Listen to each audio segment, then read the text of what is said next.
Hello and welcome back to the lesson. Today we are going to study the development of audit programs. We are going to cover 3 areas. First, we'll define audit programs.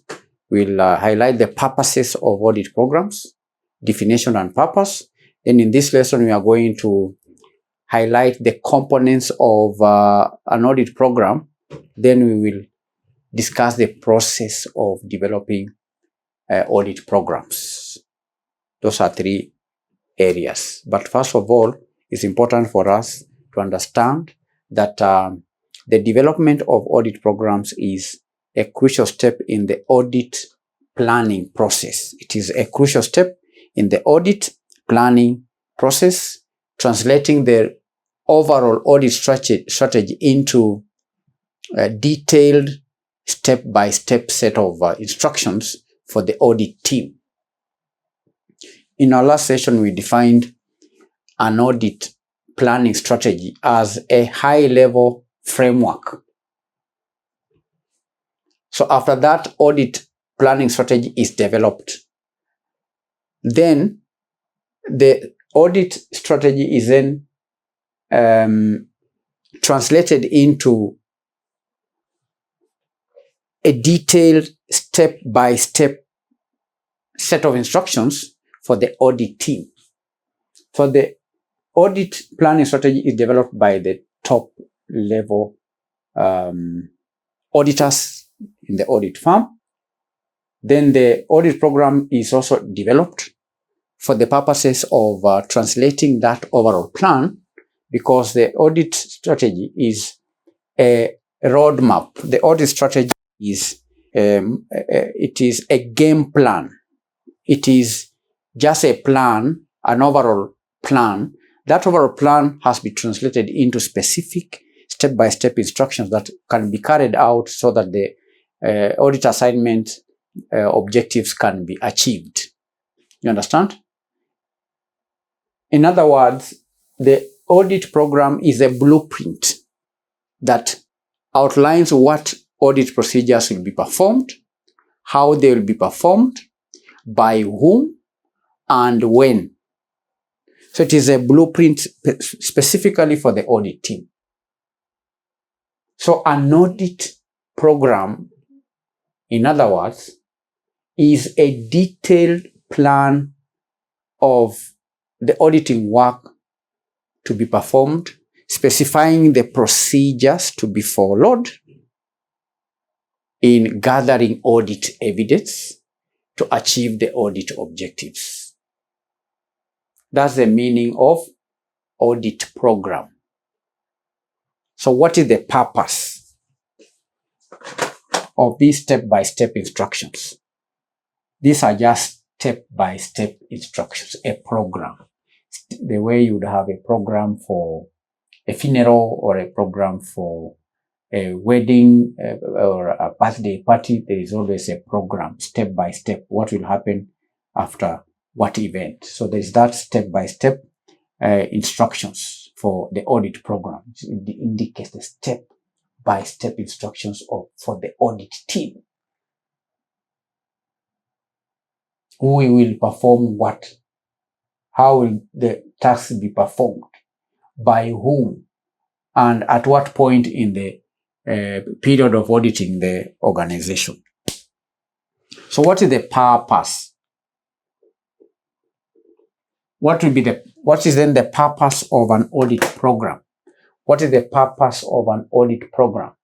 Now, one is to guide the audit team. One provides guidance to the audit team.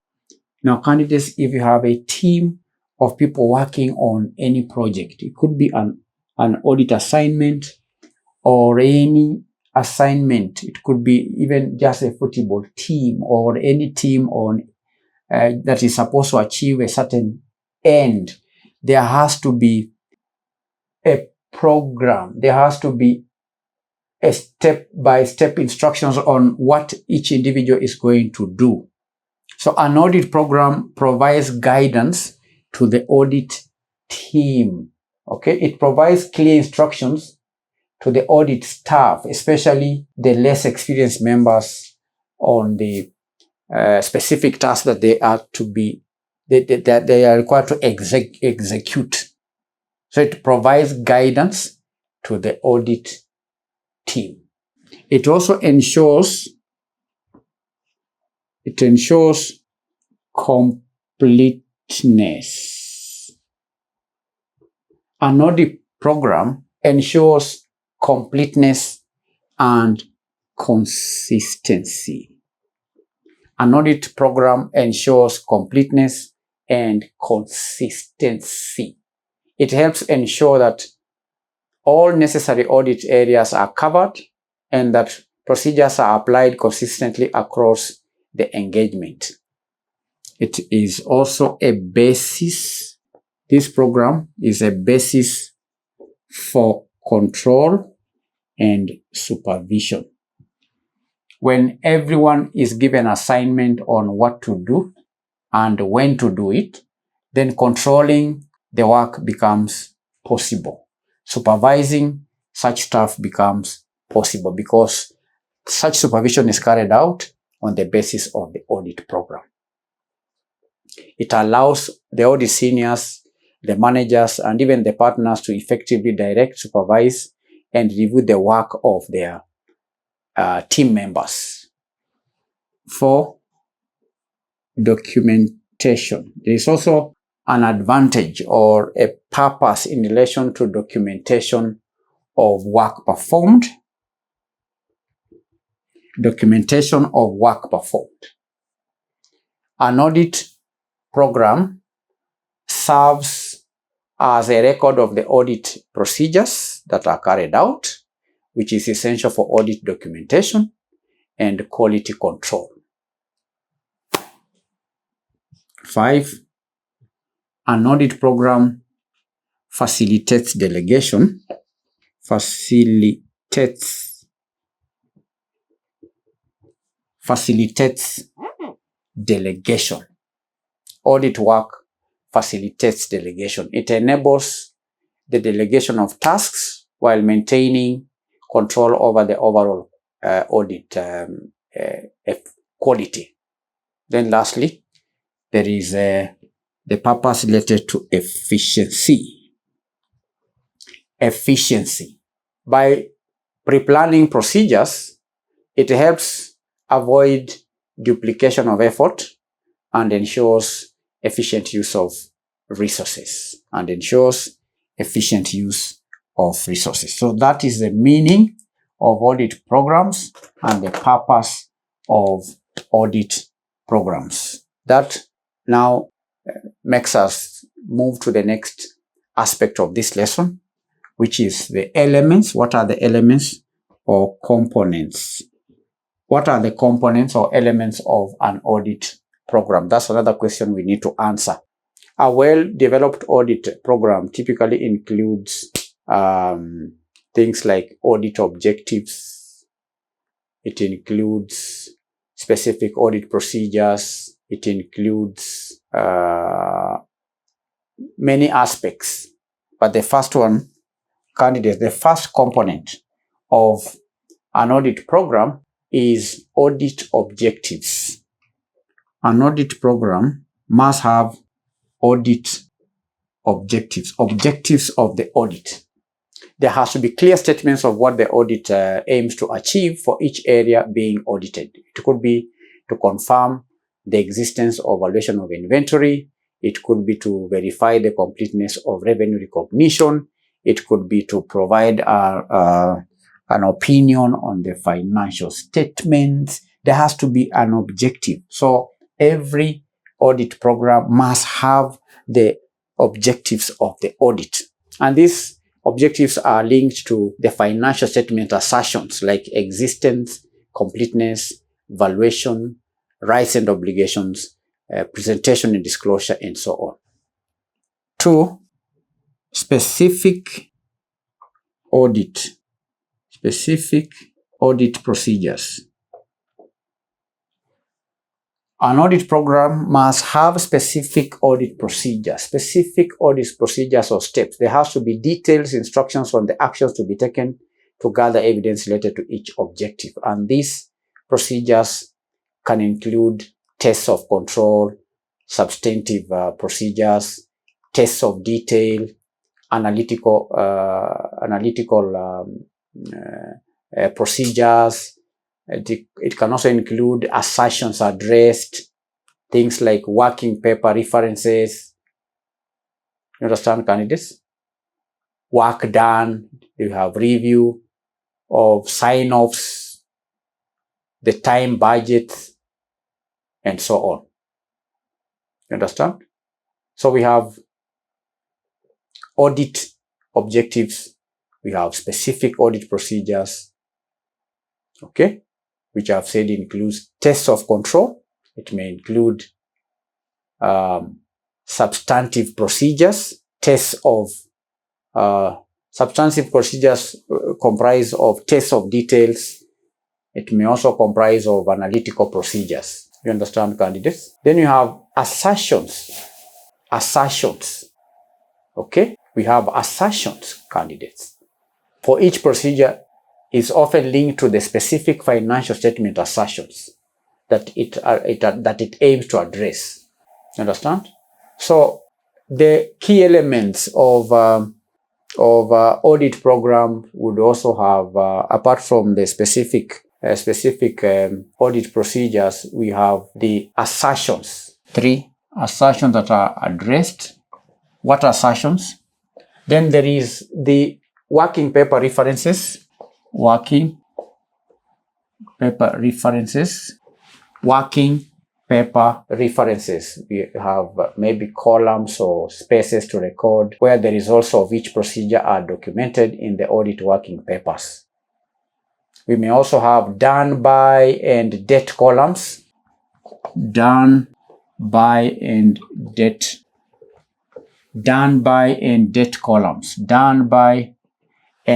columns. These are spaces for initials of the auditor who performed the work and the date it was completed. This enhances accountability. Then there is review sign-offs. Review sign-offs. These are spaces for senior auditors, managers, or partners to sign off on the completion and review of each section of the audit program. It may also have 7 time budget. An audit program may have a time budget.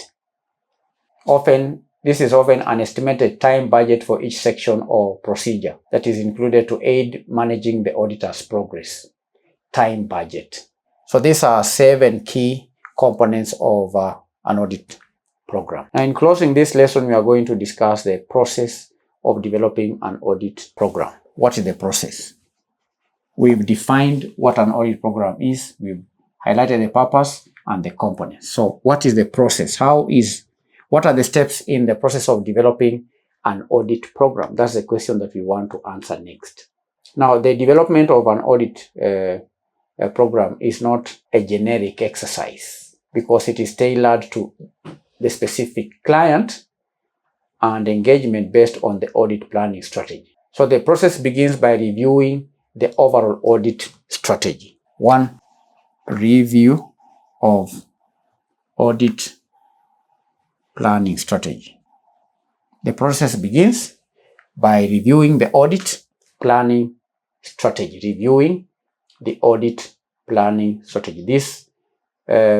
The audit program flows directly from the overall audit strategy, as we saw at the beginning, which includes the assessment of the client's business, the industry, assessing the industry, the risks, and even the planned reliance on internal controls. Then the second step is to identify significant accounts and assertions. Identify significant accounts and assertions. Step number 2. Identify significant accounts and assertions. Now, based on the risk assessment, the auditor identifies the financial statement, accounts, and disclosures that are most significant, that are also more significance like existence, completeness, valuation, and so on, for each that carry the highest risk of material misstatement. Then the third stage in developing an audit program is to determine the audit objectives for each area. Determine audit objective for each area. Determine the audit objective for each area. For each significant account and assertion, specific audit objectives are formulated. For example, for accounts receivable, an objective might be to confirm the existence of recorded receivables and to ensure receivables are properly valued. So there has to be audit objective for each area. There could be objective for accounts receivables, there could be objectives for accounts payables, there could be objectives for inventory, and so on. So in developing an audit program, that has to be determined. The audit objective for each area has to be determined. Then after that is done, then we design specific audit procedures. Design specific audit procedures are then designed after determining the audit objective for each area. For each objective, the auditor designs a set of specific actionable audit procedures, and the nature, the timing, and the extent of these procedures are also determined by risk assessment, by effectiveness of internal controls, and by materiality, including prior audit expertise and professional judgment. So the procedures are designed. The specific audit procedures are designed, and they are determined by various factors, like the risk assessment. The higher assessed risks will lead to more extensive and rigorous procedures. That is a factor to determine, because the risk assessment was done previously based on risk assessment. The risk assessment that was carried out will determine the extent of the audit procedures. Another factor that determines the specific audit procedures is the effectiveness of internal controls, such that if controls are strong and tested as effective, then substantive procedures might be reduced. But if controls are weak, then the company will have substantive testing, which will be required. Another factor to consider when designing specific audit procedures is materiality. Procedures are designed to detect misstatements that are material to the financial statements. The fourth factor is prior audit experience. These are insights from previous audits of the same client, which can inform the current programs. Then, of course, there is the aspect of professional judgment. That is also a factor. The auditor's experience and judgment are vital in selecting the most appropriate and efficient procedures. So that is the fourth stage, designing specific audit procedures. Then number 5 is allocating resources. 5, allocate. After the procedures have been developed, specific procedures, then you allocate resources. Resource allocation. Allocate resources, and this may also include responsibilities. Allocate resources and responsibilities. After designing specific audit procedures, then allocate resources and responsibilities. The audit program indicates which team members are responsible for performing the specific procedures that have been developed in stage number 4. So there has to be allocation of responsibilities. Who is to perform the procedures that are developed in stage number 4? You understand? Considering their skills, considering their experience, considering the expertise. Based on the expertise, then all these resources are allocated to the employees or the audit staff.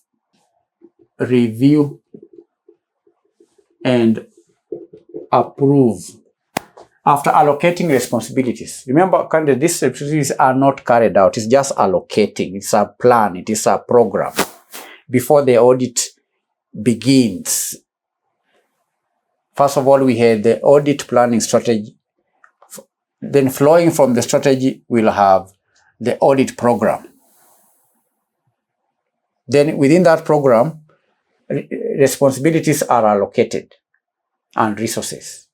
Then step number 6 is to review and approve the audit program. The draft audit program is reviewed by more senior members of the audit team to ensure its comprehensiveness, to ensure appropriateness, and also to ensure that it aligns with the audit strategy and professional standards. And at this point, adjustments can be made as necessary. You understand? Then, of course, we can add modification. We can say flexibility and modification. Flexibility and modification.